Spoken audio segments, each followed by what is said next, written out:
भाई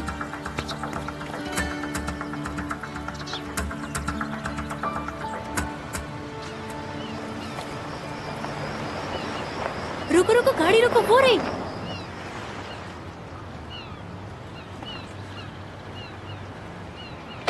हयात,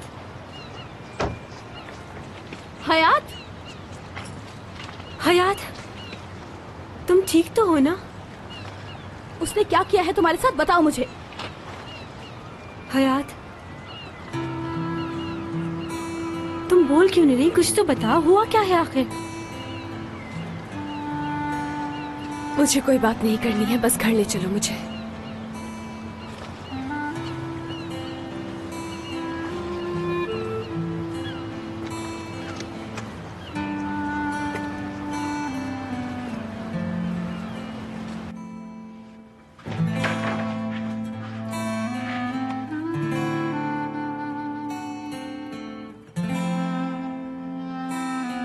भाई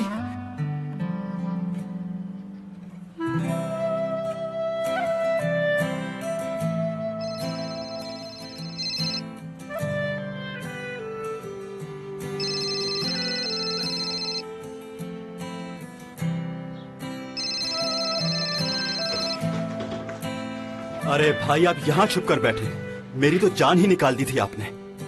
और ये आपके हाथ पर क्या हुआ? कुछ नहीं, चोट लग गई बस। वो तो ठीक है, मगर लगा कैसे? लंबी कहानी है। अच्छा ठीक है, मुझे